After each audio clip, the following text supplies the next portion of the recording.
tao, kahit hindi mo pinapatamaan, kapag guilty yan, tatamaan at tatamaan yan. Sigurado ako, magre-react at magre-react yan. Ang tagal pa niyan makamove on. Utis na.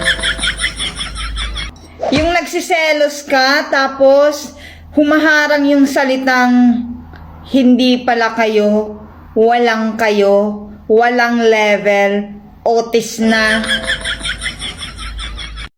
Gusto mo malaman kung nasa tamang lalaki ka ba?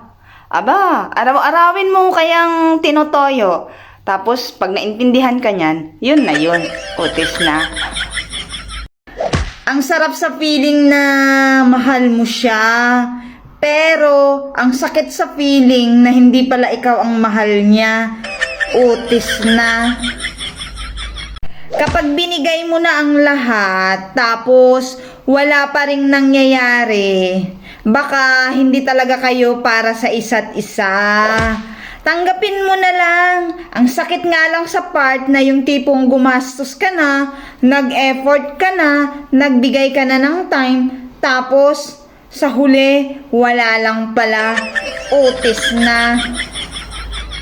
Kung gusto kang iwanan, huwag mong pigilan. Ihatid mo pa. Utis na. Yung sobrang ganda mo daw, yung mabaliw-baliw daw siya sa ganda mo, pero hindi ka pa nakikita sa personal. Utis na. Ang sakit-sakit sa part na halos hindi ka na makalimot.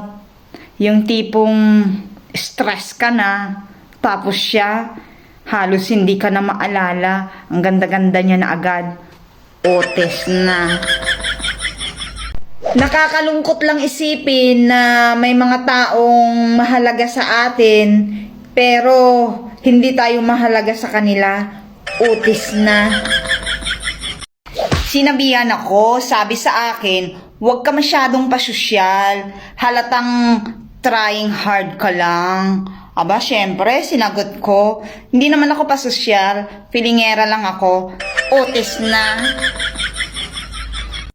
Ang love ay parang pananim lang yan na parang palay. Kahit gaano mo alagaan or lagyan ng fertilizer or insecticide, mayroon at mayroon pa ring insektong aaligid-aligid dyan. Kagaya na lamang ng black bag, ladybug, kahit ano-anong klaseng bag, minsan eye bags. Utis na.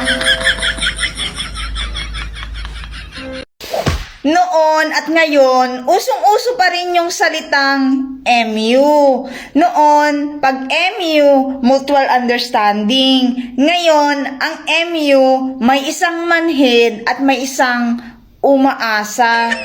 Utis na. Babae ka rin, kaya wag mong hayaan na ikaw ang maging dahilan kung bakit may isang babaeng masasaktan at umiiyak. Kasi ngayon, sa panahon ngayon, kahit alam na ngang may sabit, dikit pa rin ng dikit. At kapag sinugod ni Oreg, siya pa ngayon yung lalapit kay Tolfo at iiyak-iyak na parang siya yung biktima. Utis na. Kapag may taong nagpapasaya na sa'yo, huwag mo na siyang pakawalan pa.